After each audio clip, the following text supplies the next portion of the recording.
యద్భావం తద్భవతి మీరు ఎలా ఆలోచించారో మేమందరం కలిసికట్టుగా పార్టీలు వేరైనప్పటికీ రాష్ట్ర హితువు రాష్ట్ర మనం శ్రేయస్సును దృష్టిలో పెట్టుకొని ఈ రోజున మీ ముందుకొచ్చి ఇంత ఘన విజయంగా ఇంత దిగ్విజయంతో ఈ సూపర్ 6 కార్యక్రమాన్ని మీ ముందుకు తీసుకొచ్చాం. దీని సూపర్ 6 కార్యక్రమానికి సంబంధించి భవిష్యత్తు రాయలసీమ వెనుకబాటుతనం గురించి, దానికి నీటి సౌకర్యాల గురించి, పారిశ్రామిక గురించి గౌరవ ముఖ్యమంత్రి గారు మాట్లాడతారు.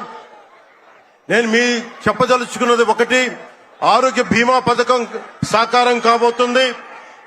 ఒక్కొక్క పథకం ద్వారా ఒక్కొక్క కుటుంబానికి 25 లక్షల ఆరోగ్య బీమా వర్తిస్తుంది. అలాగే పర్యాటక రంగంలో కూడా మనకి దాదాపు 10,000 పైచులకు పెట్టుబడులు ఆకర్షిస్తున్నాం. అలాగే పంచాయతీ రాజ్ శాఖలో కూడా పల్లె పండుగ ద్వారా 13,300 గ్రామ పంచాయతీలని గ్రామ సభలు నిర్వహించి రికార్డు చేసి 2,007 కిలోమీటర్ల బీటీ రోడ్లు, 4,000 కిలోమీటర్ల సిసి రోడ్లు చేయగలిగాం. 1,55,000 నీటి కుంటలు నిర్మించి 1 టీఎంసీ నీటిని వర్షాకాలం నిల్వ చేయగలిగాం. అలాగే మూగజీవాల దాహార్తి తీర్చేందుకు 15,000కు పైగా నీటి తొట్లు నిర్మించాం. 22,518 మినీ గోకులాలు చేశాం. అడవి తల్లి బాట కార్యక్రమం గౌరవ ప్రధానమంత్రి శ్రీ నరేంద్ర మోదీ గారి సహకారంతో, ముఖ్యమంత్రి శ్రీ నారా చంద్రబాబు నాయుడు గారి నాయకత్వంలో కూటమి ప్రభుత్వం 1,005 కోట్లతో ప్రధానమంత్రి పీఎం జన్మన్ పథకం, మహాత్మా గాంధీ జాతీయ ఉపాధి హామీ పథకం ద్వారా రాష్ట్ర ఉపాధి హామీ పథకం 625 గిరిజన గ్రామాలని అనుసంధానిస్తూ 1,069 కిలోమీటర్ల రోడ్ల నిర్మాణం జరుగుతోంది. గర్భిణీ స్త్రీలకి డోలీ మోతల నుంచి విముక్తి కలిగించాల లక్ష్యంతో ముందుకెళ్తున్నాం.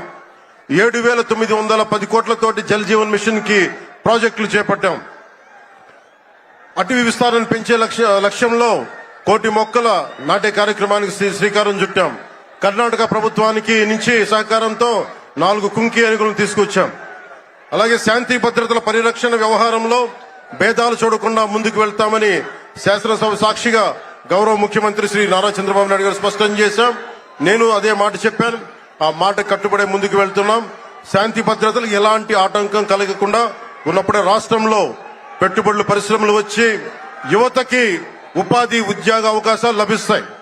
ముఖ్యంగా మన రాయలసీమ యువతకి మీరు ఉపాధి అవకాశాలకు వేరే రాష్ట్రాలకు వెళ్లకుండా మన అనంతపురంలో, మన కర్నూలు, మన కడప, మన చిత్తూరు జిల్లాల్లో మొత్తం ఉపాధి అవకాశం పక్క రాష్ట్రాల నుంచి మనకు వచ్చేలాగా పారిశ్రామికరణ జరగాల దిశగా గౌరవ ముఖ్యమంత్రి నారా చంద్రబాబు నాయుడు గారు ఆధ్వర్యంలో, ఆయన నాయకత్వంలో ముందుకు తీసుకెళ్తున్నాం. కూటమి ప్రభుత్వం ప్రతి అడుగులోనూ త్రికరణ శుద్ధితో పనిచేస్తుంది. గౌరవ ప్రధానమంత్రి శ్రీ నరేంద్ర మోదీ గారి వికసిత్ భారత్ విజన్ దిశగా గౌరవ ముఖ్యమంత్రి శ్రీ నారా చంద్రబాబు నాయుడు గారి నాయకత్వంలోని కూటమి ప్రభుత్వం ముందుకు సాగుతూ 2047 నాటికి ఆంధ్రప్రదేశ్ ని దేశంలో నెంబర్ 1 రాష్ట్రంగా తీర్చిదిద్దుతామని మీ అందరికీ తెలియజేసుకుంటూ జై భారత్, జై హింద్.